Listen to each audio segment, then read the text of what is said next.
Quique Antún ve inaceptable consulados cobren por nacionalizar descendientes. Parece que eso está tomando cuerpo, porque ya eso... Adelante.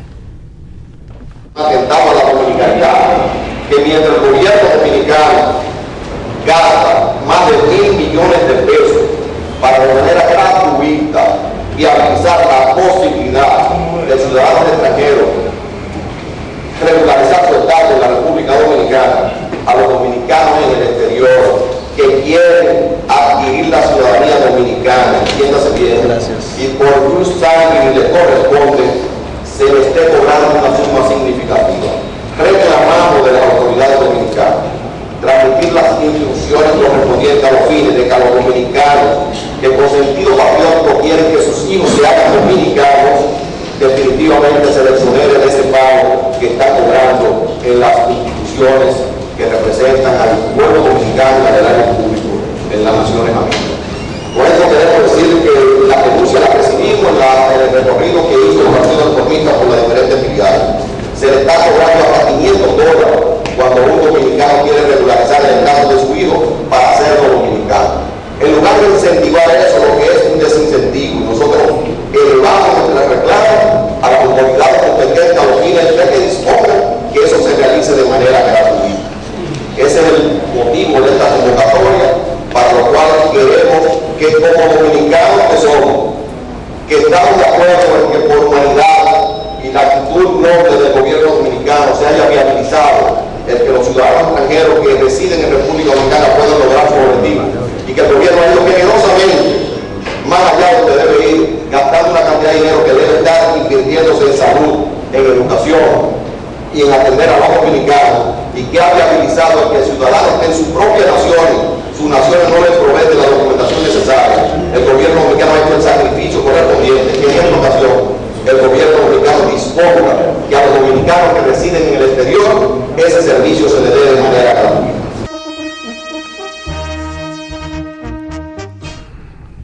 Señores, aunque usted no lo crea, es muy difícil obtener información de primera mano y real sobre temas económicos. ¿Por qué?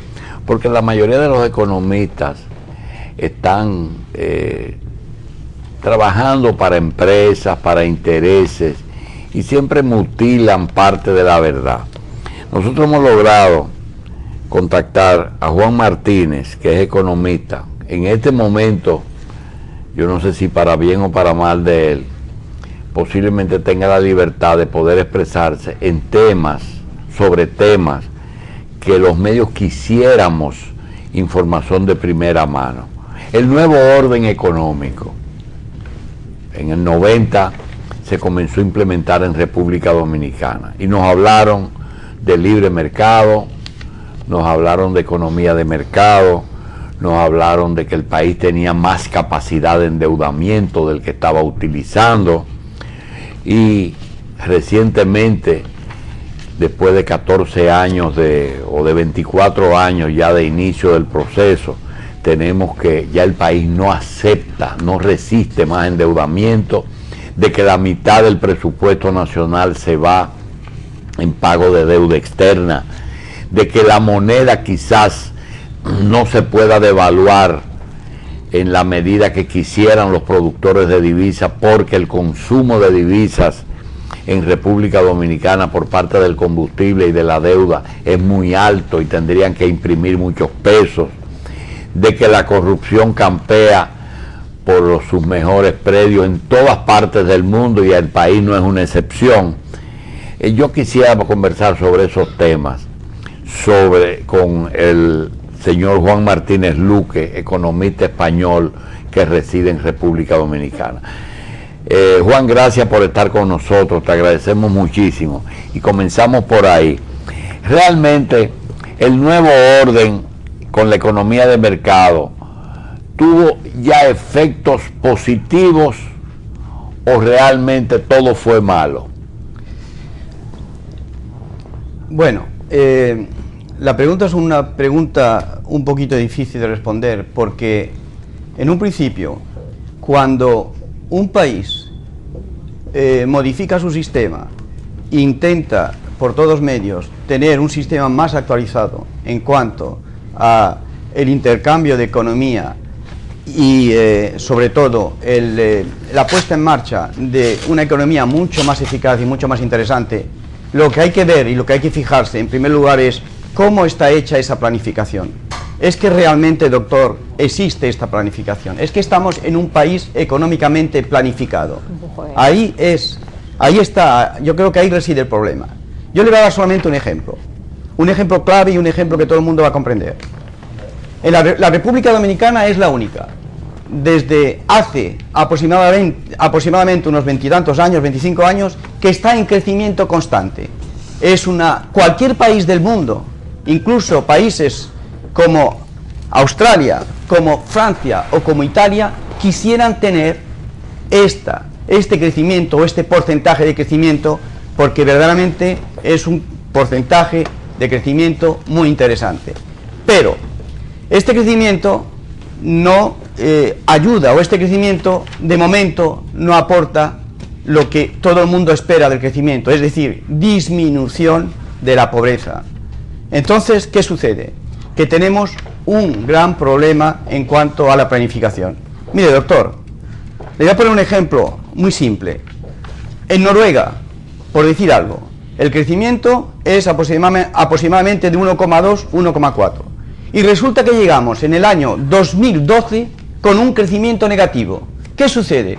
Que todo el mundo se espanta y dice, Dios, nuestra tasa de paro, que es de 7 y pico, se va a ir a 8, 8,5, porque estamos en un crecimiento negativo. ¿Sabe usted lo que sucedió ese año, en el 2012? Que el paro en Noruega a pesar de tener un crecimiento negativo, disminuyó también. ¿Por qué? Porque la planificación era una planificación adaptada al momento, una planificación transparente y una planificación con tolerancia cero. Eso quiere decir que si nosotros somos capaces en este país de producir, o sea, de respetar una planificación con tolerancia cero, este país puede crear... ¿Qué es tolerancia? Tolerancia es, un ejemplo muy simple, es cuando se hace una autopista alrededor, o sea, una vía rápida o una vía de circunvalación alrededor de Santiago, de los 30 Caballeros. Lo que es planificación es que si hemos previsto que esto cuesta 10.000 millones de pesos, no podemos pagar 30.000 al final. Eso es planificación. Bien, usted habló de los países nórdicos, Noruega, Suecia, Finlandia, Dinamarca. ¿Por qué? ¿Qué diferencia hay entre esa economía que funciona todo mejor que en todas partes del mundo y diferencia de España, Portugal y Grecia? Bueno, la diferencia es que... No vamos a hablar de aquí, vamos a hablar de Europa. Mire, la diferencia consiste en... En que uno duerme siesta y otro no. No, la siesta no, la siesta es un reposo que después acelera el movimiento. No es eso. Yo creo que el gran problema es que en los países en Escandinavia, como yo he dicho antes, la planificación tiene tolerancia cero. Pero además, la corrupción es peor. Una persona corrupta que tiene una función pública está más castigada que un narcotraficante. Lo que quiere decir que en esos países la corrupción está al nivel más bajo. Imagínese usted la cantidad... ¿Cuál es el enemigo más importante en estos momentos, en este país? ¿Cuál es el enemigo más importante para la creación de empleo o simplemente para el crecimiento? Los maletines de dinero que desaparecen. ¿Por qué? Porque ese dinero que desaparece no solamente no se invierte en el país, no crea nada, pero además va a otros países que se benefician de esta cantidad. Porque la corrupción a juicio suyo tiene dos efectos. Uno es la corrupción en sí, si se roban el dinero del erario nacional, pero además el dinero de la corrupción no vuelve al sistema nacional, se va para otro sitio. Eso es, doctor. El dinero de la política no vuelve a la política. Yo no estoy, es que hablar de la política... Yo sí. Bueno, pues entonces vamos a hablar de política. Efectivamente, si la corrupción y la política están liados, el dinero de la política no vuelve al país. Pero no solamente eso. ¿Y dónde se va ese dinero? Pues ese se va a paraísos fiscales. ¿Eso dónde se va? A Suiza, a Luxemburgo, a países fiscales que además, fíjese usted lo interesante que es eso, que además estos países van a aportar este dinero al Banco Central Europeo, que a la vez va a facilitar créditos a nuestro país. Digo a nuestro país porque yo me considero dominicano. Eso quiere decir que el dinero que sale de este país se convierte en divisa, esta divisa después la prestan, o sea, la devuelven en préstamo a nuestro país. Y en esa modalidad, Juan, ¿cómo interviene el narcotráfico y el lavado de dinero? ¿Cómo interviene? Sí. Vamos a ver, el narcotráfico tiene muchos aliados, muchísimos aliados. Es muy fácil para cualquier para cualquier capo del narcotráfico de coger un paquete de dinero, de poder enviarlo a un paraíso fiscal y de poder después utilizarlo de la manera más conveniente. Mire, en un país donde la corrupción tiene un alto grado de ejecución, es muy fácil poder eliminar, o sea, poder sacar el dinero del país. ¿Usted calcula que es mucho dinero? Muchísimo el que dinero. Está ubicado en paraísos fiscales. Muchísimo dinero. Fruto de la corrupción. Fruto de la corrupción, porque no se explica entonces por qué un país con un crecimiento permanente, mire, tenemos un crecimiento permanente desde 2013 aproximadamente de un 3, 5%, 6, 4, depende la fuente de información. Y sin embargo, fíjese, desde 2000 a 2013 tenemos un 27% de disminución en cuanto a los salarios. Bien, Juan, en este tiempo... ¿Usted ha calculado un monto para los... Yo no he calculado ningún monto porque eso es muy difícil calcular el monto, pero fíjese, si tenemos un 27%, vamos, yo creo que aquí, como estamos en un sistema de clientelismo, sí, yo creo que vamos a ver, la corrupción empieza desde abajo. Entonces empieza desde abajo y se va, y es una pirámide y llega al punto culminante. Sí, pero usted está hablando de que en poco tiempo nosotros tenemos respuesta concreta, nosotros no tenemos que hacer una filípica larguísima para tener ya que usted dice que los países que funcionan es porque se planifican y cumplen la planificación. Sí, señor. Número 2, que la impunidad no existe a nivel de robo al Estado, es decir, que hay penalidad para el corrupto y que el dinero de la corrupción generalmente no se queda en las naciones con los corruptos, no se reinvierte, sino que se va. Cuando se habla de lavado, que Gracie le preguntaba, no se habla de un lavado del narco, se habla de 3 lavados. Del lavado de evasión, el que evade, ese dinero lo esconde. El dinero que se roba en el gobierno, como usted mismo dice, se va o a una caja de zapatos o se va afuera. Lo primero que lo cambian, eso es lo primero que lo cambian, porque hace mucho volumen. Entonces hay que cambiarlo en una moneda dura para que el paquetito sea más pequeño. Y tercero, el del narcotráfico. ¿Hay alguna otra fuerte que no sean esas 3 de lavado? Esas son las 3, yo diría, esto corresponde al 90% de la totalidad. ¿Y cuál es la mayor de esas 3? En estos momentos, sí, yo creo que la corrupción está por encima del narco. Del narco, ¿verdad? Wow. Lo que pasa es que fíjese usted que es extraordinario. Yo creo que sí. Fíjese, es extraordinario. Tenemos varios casos de narcotraficantes en estos momentos en los sistemas jurídicos en cuanto la averiguación o en cuanto al juicio sobre la posible salida de dinero, y sin embargo no tenemos ningún caso que yo sepa, o muy pocos, de corrupción. Bien, yo quiero que usted nos aclare algo. Cuando usted va a España, visita Madrid, visita Barcelona, visita Santiago de Compostela, viene encantado, pero cuando lee los periódicos piensa que ahí se está acabando el mundo. Los parados, 6 millones, 16 millones de desempleo, la corrupción, está todo el mundo metido, los 2 partidos, y dice, bueno, pero ese fue el país que yo vine. ¿Qué pasa? Que habiendo tanto caos, cuando usted va a ver tanto bienestar, y era que estaban tan bien, que aún deteriorándose, siguen bien. Mire, hay algo muy importante. Cualquier persona está dispuesta a hablar. Cuando se habla de corrupción, por ejemplo, en España, vamos a hablar de España. ¿Usted sabe cuál es la prima de riesgo de España? La prima de riesgo quiere decir la prima país, y la prima país lo da el fondo... ¿El riesgo país? Sí, riesgo país. ¿Usted sabe cuál es? En este momento es 140, lo que quiere decir que el riesgo país, incluida la corrupción, tiene 142 puntos con respecto a Alemania. ¿Usted sabe cuál es la de Australia? 300. ¿Y usted sabe cuál es la de Grecia? 500. ¿Y la de España? ¿Y la de Alemania? Y la de Alemania es Alemania es 0, o sea, es el origen. Alemania es la base para poder tomar como referencia prima de riesgo. ¿Qué quiere decir eso? Óigame, que en España, a pesar de tener este gran problema que corresponde a el paro, que yo le voy a decir por qué, el desempleo, que yo le voy a decir ahora por qué, porque vamos a hablar de esto. A pesar de eso, tenemos una prima de riesgo que es normal, que es, yo diría, más bien baja. ¿Por qué? Porque los países como cualquier país, Standard & Poor's o demás, cualquier país, cualquier organismo que va a buscar un ranking, resulta que España, esto de... ¿Cuál se considera alto? A partir de 200. Por ejemplo, ¿qué país ahora mismo tiene más de 200? ¿Más de 200?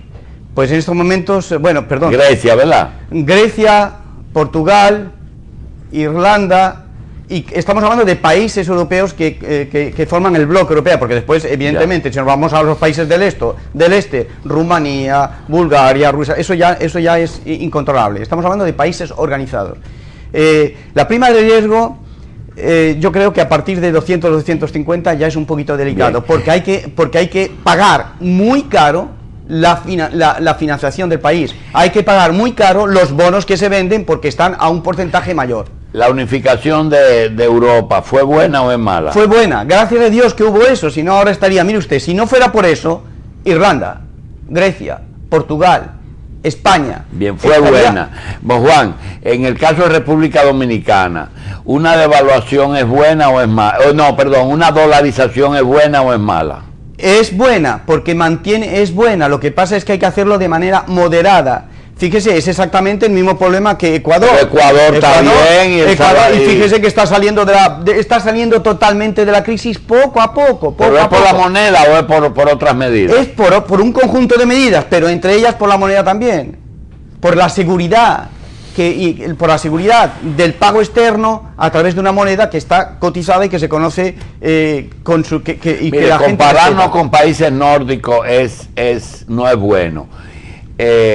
¿Cuál sería el modelo en América a seguir? ¿En América? En América. Vamos a ver. El menos malo, El menos malo. Fíjese usted que hay algo extraordinario. Mire lo que está pasando en estos momentos en Argentina y en Venezuela. Yo creo que el modelo a seguir es la creación de un organismo apolítico. No, ¿cuál país es el modelo a seguir? En este momento, hombre, el país modelo a seguir, yo diría que en este momento es Colombia y Chile. Ya. Colombia y Chile son los dos países que están justificando un avance más interesante. A pesar de ser el narcotráfico el principal... En Colombia ahora ya mucho menos. Estamos hablando, hace 10 años el narcotráfico en Colombia era enorme. Pero ese narcotráfico pasaba por Venezuela. ¿Y cuál es el modelo que usted comenzó a explicarnos de modelo de orden económico de los países? Bueno, el modelo, yo creo que el mejor modelo en este momento, el que más adapta sería el modelo teoría keynesiana, la teoría de Keynes. Este sería el modelo más interesante. ¿Por qué? Porque la teoría de Keynes tiene una base sólida que es la inversión. Y a partir de la inversión vamos poco a poco subiendo escalones. Pero si esta inversión no llega al país en forma de en forma de capital, entonces nos vamos a encontrar con una situación, yo diría, delicada, porque la deuda cada vez aumenta y hay que endeudarse aún más, para hacer una nueva bonos de Estado que van a permitir pagar los intereses de esta deuda. Entonces la situación es bastante delicada. Además de lo que es la corrupción y el lavado, y las actividades, esas actividades que usted cita como factores que impiden que el progreso, que el desarrollo económico se traduzca en bienestar para el pueblo. ¿Usted no cree también que hay algún papel que juegue en eso las legislaciones que tienen países como el nuestro para atraer inversionistas, permitiéndole la repatriación de capitales? Efectivamente, efectivamente. Es muy importante que se planifique y al mismo tiempo se desarrolle una situación donde cualquier inversión aquí tiene que estar protegida, y las inversiones tienen que estar protegidas. Mire, hoy por ejemplo en el periódico sabemos que la evolución del turismo desde el 2000 al 2013 son 77%. Y este turismo me parece que deja algo así como 4.000 millones. Pero es un turismo que acá nada más no está dejando los empleos para la gente que está en los hoteles. No, parte del beneficio de lo que paga esa gente no llega ni siquiera. ¿Usted sabe cuántos empleados tiene el turismo? Más de 200.000 en la República Dominicana. Bien. ¿A usted le parece eso poco? No, claro, pero yo lo que digo es de los beneficios que producen, tanto por el pago de habitaciones, por el pago de los bienes que consumen y todo eso, también que si eso, parte de eso quedara aquí, también hubiera pero más para invertir. Claro que queda parte de eso, queda una gran parte de eso, porque tengan en cuenta que el beneficio de estas empresas de inversión, una parte importante del beneficio se destina al Estado. Bien, Juan, se nos quedan muchas cosas y te vamos a invitar de nuevo porque nos dejaste con deseo, con apetito de seguir comiendo. Mira, vamos a despedirnos con estas dos cosas.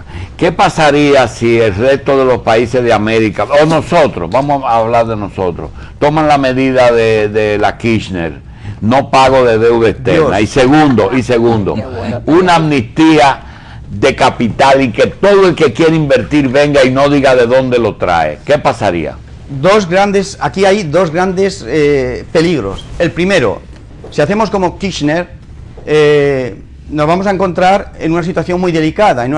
¿Sabe usted que el ranking de la República Dominicana ha pasado del puesto 52 en la escala mundial al 72? ¿Sabe que en Argentina ahora no hay nadie capaz de prestar dinero porque ya creó el corralito hace unos años y ahora se encuentra en situación difícil simplemente porque no quieren someterse a la ley del pago y a la ley del pago de intereses?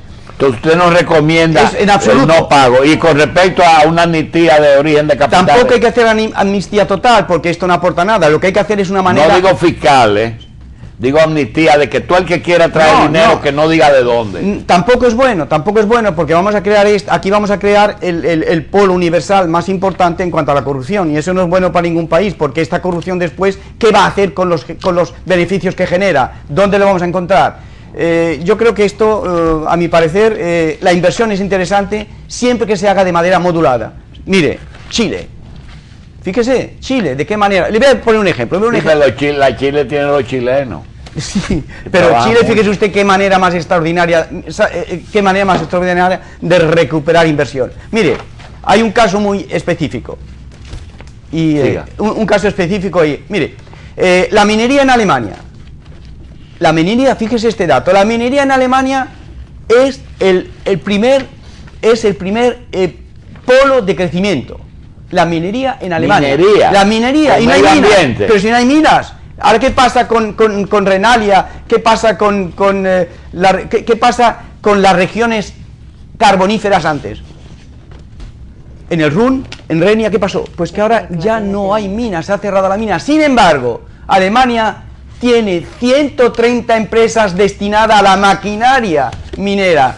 Vende más de 5.000 millones de euros. Está a China, a Rusia, a Australia, y ahora se está metiendo en América Latina. Bien, Juan, gracias. Se nos quedan muchas cosas. Te agradecemos muchísimo tu participación aquí.